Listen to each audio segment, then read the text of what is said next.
पढ़ेंगे प्रत्यावर्ती वोल्टता या धारा का औसत मान।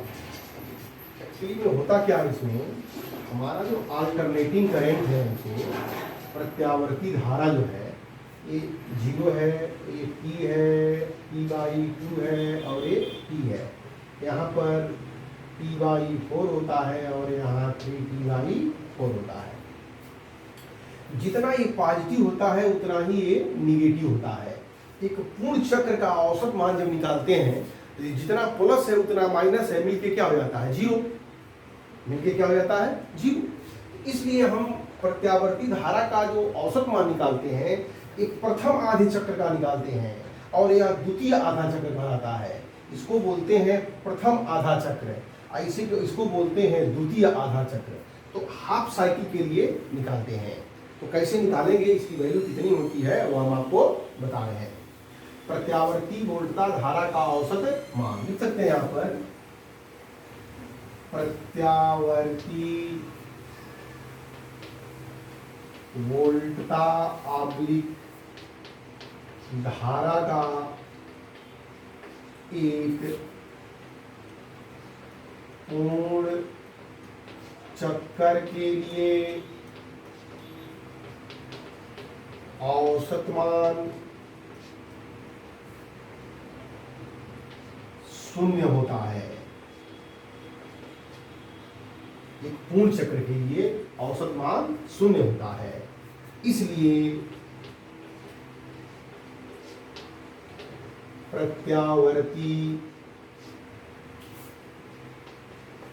धारा के अर्धचक्र का औसत मान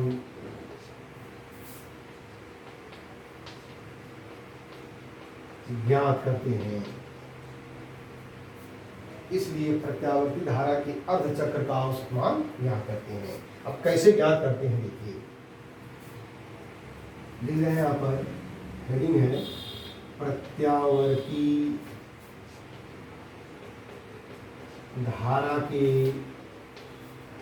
प्रथम अर्ध चक्र का औसत मान। प्रत्यावर्ती धारा के प्रथम अर्धचक्र का औसत मान। प्रत्यावर्ती धारा का जो होता है फार्मूला याद कर लीजिए आप, औसत वैल्यू ज्ञात करने के लिए। अगर यह है I बराबर 1/T1 minus T2 integral T1 से T2 I dt, ये फार्मूला होता है। इसी फार्मूला का प्रयोग करेंगे। यहाँ पर क्या होगा, प्रत्यावर्ती धारा के प्रथम अर्धचक्र का औसत मान T1 माइनस T2। एक प्रथम अर्धचक्र 0 से क्या है T/2 है, तो इनके बीच का इंटरवल क्या होगा T/2। तो T1 माइनस T2 के जगह पर लिखेंगे T/2। तो पहले लिख देते हैं यहाँ पर प्रत्यावर्ती धारा का तात्क्षणिक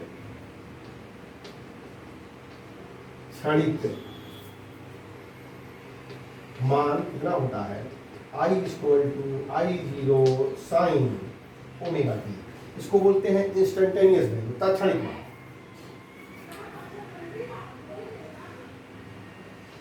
प्रथम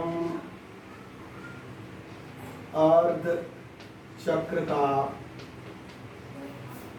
औसत मान लिखेंगे ऐसे, I average is equal to 1/E। T1 minus T2 का मतलब होता है टाइम इंटरवल। तो 0 से T/2 की जगह पर लिखेंगे T/2 इंटीग्रल कहाँ से कहाँ तक, 0 से T/2। यहाँ लिखेंगे 0, यहाँ लिखेंगे T/2 I dt।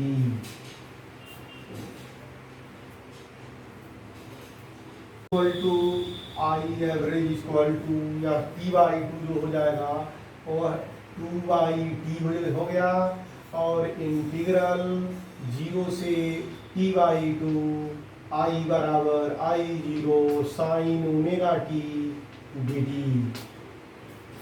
I बराबर क्या है, I0 sine omega t dt। और हम जानते हैं यह ओमेगा के टर्म में है, इसको लिख सकते हैं यहाँ पर t बराबर होता है 2 pi by omega, 2 pi by omega. तो यह हो जाएगा 2 बाई, और t के जगह पर लिख दीजिए 2 पाई या बाई ओमेगा चला जाएगा ऊपर। इंटीग्रल 0 से t बाई जब 2 करेंगे तो यह हो जाएगा पाई बाई ओमेगा, और आई जीरो को बाहर कर दिया हमने, आई जीरो कांस्टेंट है, और यह हो गया साइन ओमेगा टी dt। ये 2 से 2 कैंसिल, यह हो गया omega I zero by pi, sine omega T का होता है minus cos omega T by omega, कहाँ से कहाँ तक, 0 से पाई बाई ओमेगा।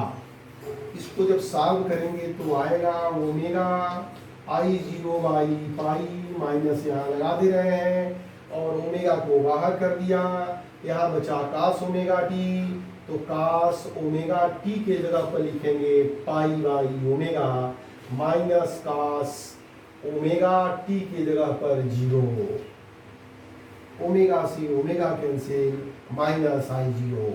यह आ गया I average is equal to minus I zero by pi, और यहाँ बचा देखिए क्या, कास पाई, ओमेगा से कास पाई की वैल्यू होती है -1, माइनस कास जीरो की वैल्यू होती है 1, -1 मिल करके -2, -2 माइनस मिल करके 2, तो यह हो गया I average equal to 2I0 upon pi. यह प्रत्यावर्ती धारा के प्रथम आधे चक्र का औसत मान है, I average equal to 2 upon I0 upon pi. इसको जब भाग देते हैं तो आता है 0.637, 0.637 I0, 2 अपॉन पाई की वैल्यू 0.637 I0। इसी प्रकार लिख सकते हैं यहाँ पर, इसी प्रकार प्रत्यावर्ती वोल्टेज के प्रथम आधे चक्र का औसत मान V average equal to 2V0 upon pi, I0 upon pi, यहाँ पर 2V0 upon pi.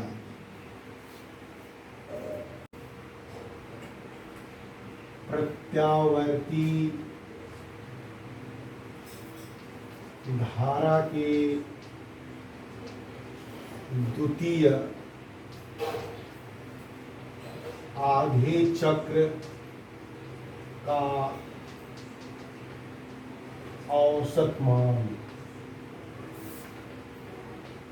I average equal to -2I0 upon pi, -2I0 upon pi. प्रत्यावर्ती वोल्टेज के द्वितीय आधे चक्र का औसत मान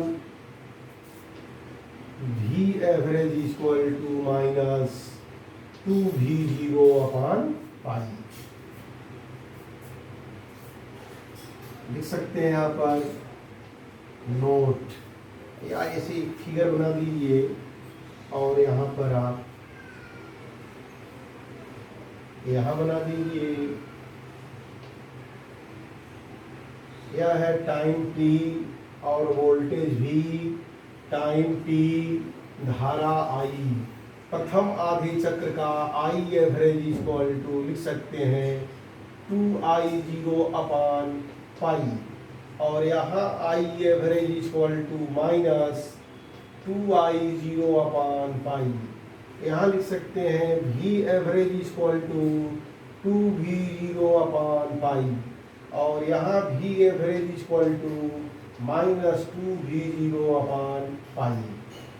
नोट में लिख दीजिएगा, एक पूर्ण चक्र का औसत मान। I average equal to 2I0 upon pi minus 2I0 upon pi by 2। यह हो जाएगा कितना? 0। एवरेज का एवरेज निकाल देंगे यार, एवरेज है ना, इतना बराबर क्या हो जाएगा? 0।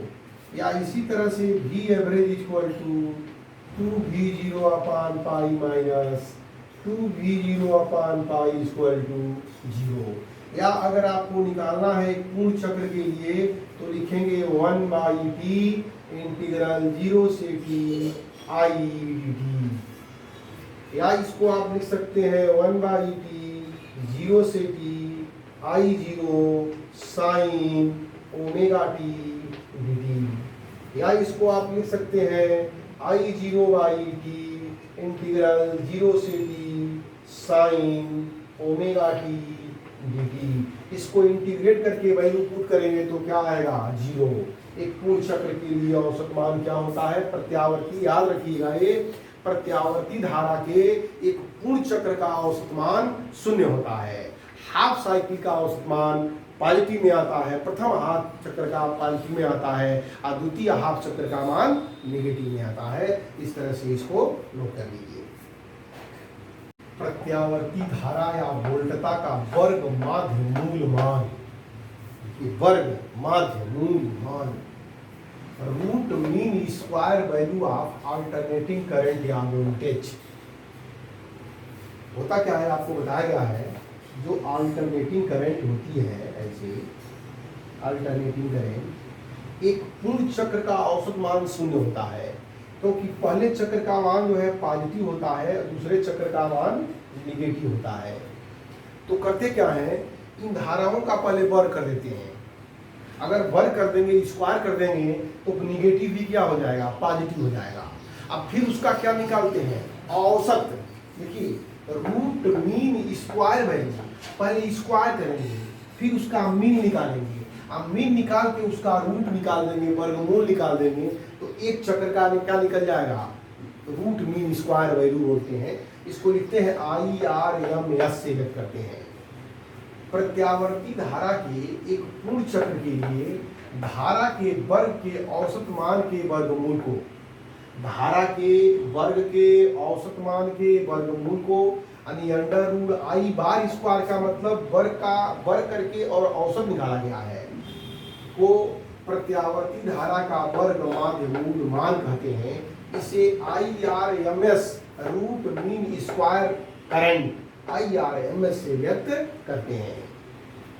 हर क्षण का क्या निकालते हैं? ऐसे हर क्षण का धारा निकाल लेंगे। धारा करंट I1 I2 I3 ये माइनस में आएगा, इधर माइनस में आएगा, और सभी करंट का क्या करेंगे? स्क्वायर करेंगे।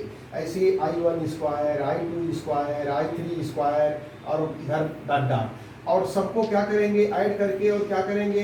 डिवाइड कर देंगे। अब फिर इसका क्या निकाल देंगे? वर्गमूल निकाल देंगे। ये कहलाता है IRMS root mean square value.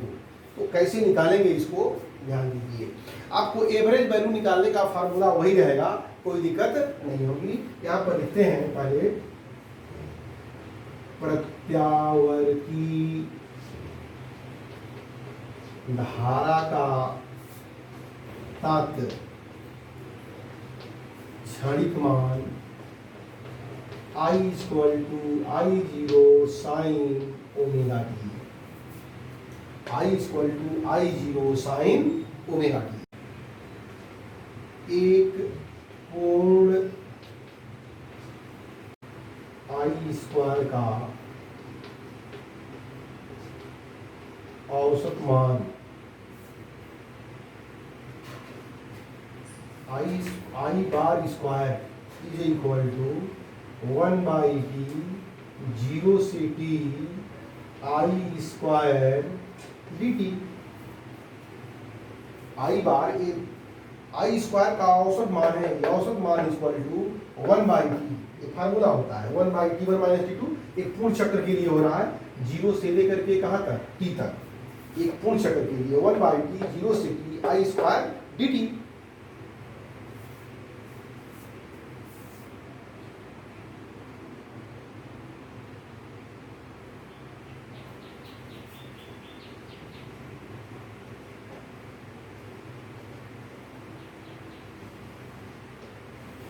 आई स्क्वायर के I zero square sine square omega T D T, या इसको लिख सकते हैं ऐसे 1 और टी बराबर होता है 2 पाई ओमेगा। तो 1/t के जगह पर क्या हो जाएगा, ओमेगा अपान 2 पाई। क्या लिख दे रहे हैं, ओमेगा अपान 2 पाई इंटीग्रल 0 से 2 pi omega I zero square sine square omega T dt। I bar square equal to, I square को अंदर करेंगे, omega I zero square upon 2 pi और इंटीग्रल 0 से 2 pi omega sine square omega T D T, या इसको लिख सकते हैं omega I zero square by 2 pi integral 0 से 2 pi omega sine square omega T को लिख सकते हैं 1 minus cos 2 omega T by 2। आप लिख सकते हैं, साइन को हमने बदल दिया कास में, आप पढ़े होंगे कास 2 थीटा बराबर 1 माइनस 2 साइन स्क्वायर थीटा। अगर 2 साइन स्क्वायर थीटा को इधर लाएं, 2 साइन स्क्वायर थीटा बराबर 1 माइनस कास 2 थीटा, अब फिर 2 का इधर क्या कर दें, डिवाइड कर दें, तो साइन स्क्वायर थीटा बराबर 1 माइनस कास 2 थीटा बाई 2। तो साइन स्क्वायर ओमेगा टी के जगह पर 1 minus cos 2 omega T by 2 को बाहर कर दे रहे हैं, तो हो जाएगा omega I zero square by 4 pi integral 0 से 2 pi by omega 1 minus cos 2 omega T, और हो जाएगा ये डी टी। यह होगा omega I zero square by 4 pi D T का इंटीग्रल टी माइनस साइन का कास का हो जाएगा sine 2 omega T upon 2 omega, और कहाँ से कहाँ तक, 0 से 2 पाई बाई ओमेगा। ये बराबर हो जाएगा omega I zero square by 4 pi bracket में, एक बार टी के जगह पर लिखेंगे 2 पाई बाई ओमेगा, तो यहाँ पर लिखा 2 पाई बाई ओमेगा माइनस, एक बार यहाँ भी लिखते हैं, कितना हो जाएगा माइनस साइन 2 ओमेगा बाई, पूरे का ओमेगा है 2 पाई है, 2 ओमेगा, और टी के जगह पर लिखना है 2 pi by omega, 2 pi by omega upon हो जाएगा 2 ओमेगा माइनस, एक बार यहाँ 0 लिखेंगे तो 0 रहेगा, अब फिर यहाँ 0 लिखेंगे तो साइन 0 0 ही रहेगा, कोई दिक्कत नहीं, सॉल्व कर दीजिए इसको देखते हैं, ओमेगा से ओमेगा कैंसिल, और साइन 4 पाई की वैल्यू ये भी 0 हो जाएगी, तब यह हो जाएगा omega I zero square by 4 pi into 2 pi by omega, इसकी वैल्यू हो जाती है 0, तो पाई से पाई कैंसिल, ओमेगा से ओमेगा कैंसिल, 2 से 4 कैंसिल, यह हो गया आई जीरो स्क्वायर बाई 2, ये हो गया I bar square equal to I zero square by 2, या लिखेंगे वर्गमूल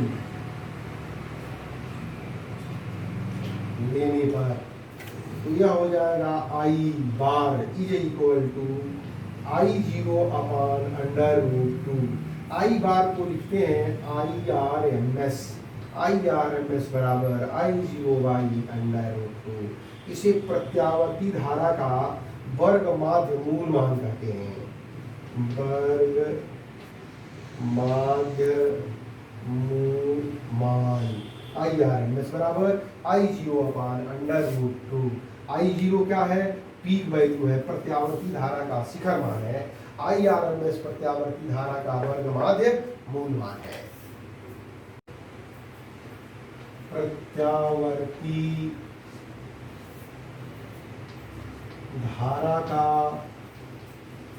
वर्ग माध्य मूलमान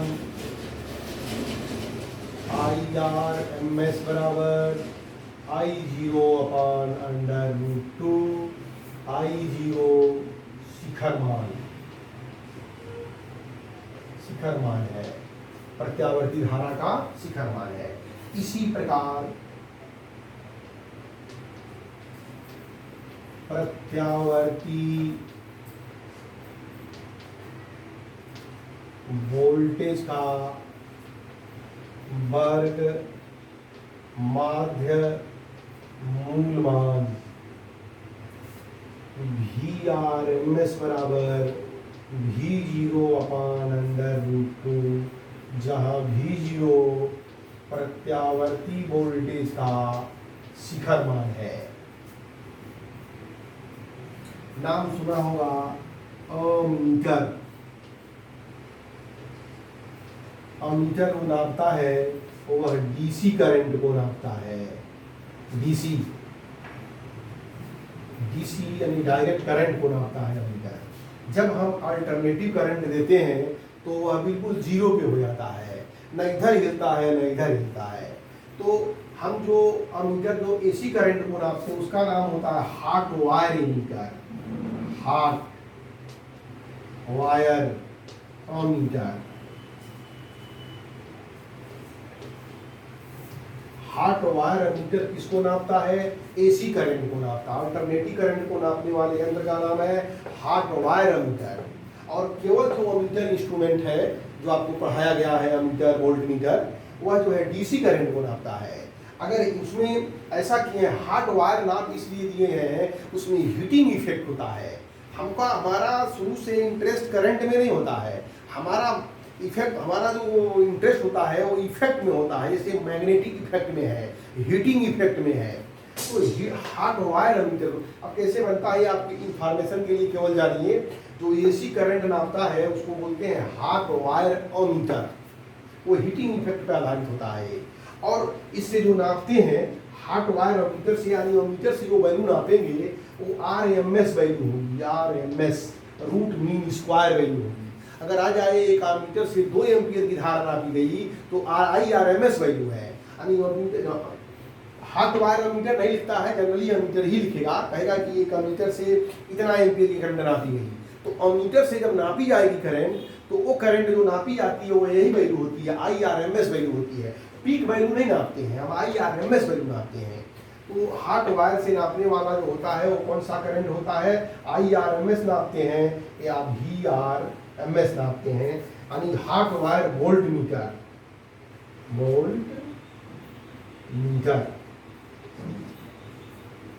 हॉट वायर वोल्ट मीटर से VRMS नापते हैं, हॉट वायर मीटर से IRMS नापते हैं। इसे आपको याद करना पड़ेगा।